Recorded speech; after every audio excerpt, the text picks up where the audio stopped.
မိခင်တဦးကသူမချစ်ရတဲ့သမီးလေးအတွက်ကြောင်လေးတစ်ကောင်ကိုလက်ဆောင်ပေးလိုက်ပါတယ်။ဒါပေမဲ့နောက်တစ်စက္ကန့်မှာပဲသမီးဖြစ်သူကကြောင်လေးရဲ့အမီးကိုကင်ပြီးရဲရဲဆက်ဆက်ညှစ်တက်ပစ်လိုက်ပါတယ်။ပြီးနောက်မိခင်ဖြစ်သူကိုစိန်ခေါ်တဲ့ပုံစံနဲ့မကောင်းဆိုးဝါးဆန်ဆန်ပြုံးပြလိုက်ပါတယ်။ခိုးရွာဟာကြောက်လန့်တကြားနဲ့အံ့အားသင့်သွားပြီးဒေါသထွက်ကသမီးဖြစ်သူကိုပါတစ်ချက်ရိုက်လိုက်ပါတယ်။ဒီလုပ်ရက်ကသမီးဖြစ်သူကိုအကြီးအကျယ်ဒေါသထွက်စေခဲ့ပြီးမိခင်ဖြစ်သူအပေါ်ချက်ချင်းခုံအုပ်ကအောက်ကနေဖိညက်ထားလိုက်ပါတယ်။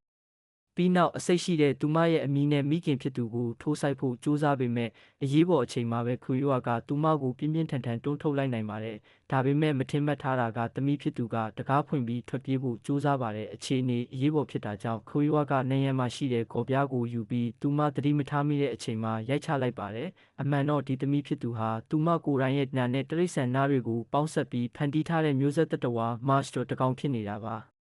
မကြခင်မှာပဲခွေးရဟာအဲ့ဒီတတဝါကိုစပွဲမှာတင်းတင်းကြပ်ကြပ်ချီနှောင်ထားပြီးနောက်ထပ်လူတွေကိုမထိခိုက်စေဖို့အတွက်သူမရဲ့အမီးကိုဖျက်ပစ်လိုက်ပါတယ်။ဒါပေမဲ့မထင်မှတ်ထားတာကခွေးရထွက်သွားပြီးနောက်မှာသူမရဲ့ရီးစားဖြစ်သူရောက်လာပါတယ်။စပွဲမှာချီနှောင်ခံထားရတဲ့တတဝါဟာရုံထွက်ပြီးယောက်ျားဖြစ်သူစီကိုပြေးသွားကမယုံနိုင်စရာလုပ်ရက်တစ်ခုကိုလှုပ်ဆောင်ခဲ့ပါတယ်။ခွေးရအိမ်ပြန်ရောက်တဲ့အခါအဲ့ဒီမြင်ကွင်းကိုတွေ့ပြီးအံ့အားသင့်သွားပါတယ်။သူမဖန်တီးထားတဲ့တတဝါနဲ့သူမရဲ့ရီးစားဖြစ်ပျက်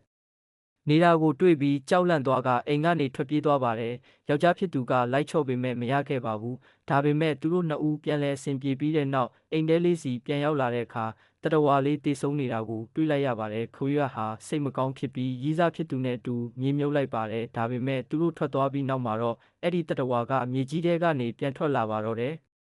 ဒါတွေအကုန်လုံးကဘာတွေဖြစ်ပျက်ခဲ့တာလဲအမှန်တော့ခရိုနဲ့ခရိုင်တို့ဟာဇီဝစင်ကဲဖြစ်စဉ်ကိုသူတေသနာပြုနေတဲ့သိပ္ပံပညာရှင်တွေပါသူတို့ဟာကင်ဆာလူနာတွေကိုကုသဖို့ဆေးဝါးတွေထုတ်လုပ်ရမှာတိတ်ဆန်နာတွေကိုပေါင်းစပ်ပြီးမျိုးစိတ်တစ်တွေဖန်တီးလေးရှိပါတယ်တနေ့မှာတော့ခွေးရကသူမရဲ့နာကိုပုတ်တင်ညိုနဲ့ငှက်တွေရဲ့နာနဲ့ပေါင်းစပ်ပြီးမျိုးစိတ်တစ်တစ်ခုဖန်တီးဖို့စိတ်ကူးရခဲ့ပါတယ်ခရိုင်ကမူလာကသဘောမတူပေမဲ့ခွေးရပျော်ရွှင်ဖို့အတွက်ကူညီပေးခဲ့ပါတယ်သူတို့ဟာကင်ဂရုနဲ့ဆင်တူတဲ့လူပုံတန်း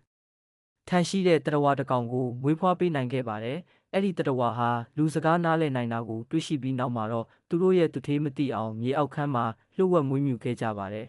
။နှစ်ရက်အတွင်းမှာပဲအဲ့ဒီတရဝါကလူပုံတရံအထိကြီးထွားလာပြီးအလွန်မြင့်မားတဲ့ဉာဏ်ရည်ရှိလာပါတယ်။တနေ့မှာတရဝါလေးဖျားနာသွားတဲ့အခါခန်းကရေခဲရည်နဲ့စိန်ပေးခဲ့ပါတယ်။ပြီးတော့သူတို့ရဲ့ဘိုးဘေးတွေကိုစန့်ကျင်တဲ့လုပ်ရက်ဖြစ်လို့အဲ့ဒီတရဝါကိုတပ်ပစ်ဖို့ကြိုးစားခဲ့ပါတယ်။ဒါပေမဲ့တတဝါလေးကရေအောက်မှာအသက်ရှူနိုင်တာကိုတွေးလိုက်ရပါတယ်။သူတို့ကတတဝါလေးကိုအိမ်ထဲလေးတစ်ခုစီပြောင်းရွှေ့လိုက်ပါတယ်။အဲ့ဒီတတဝါဟာကိုယ်ပိုင်အသိစိတ်ရှိလာပြီးကိုယ်အလှကိုကြည့်ရှုကကြောင်လေးတစ်ကောင်ကိုတောင်မွေးမြ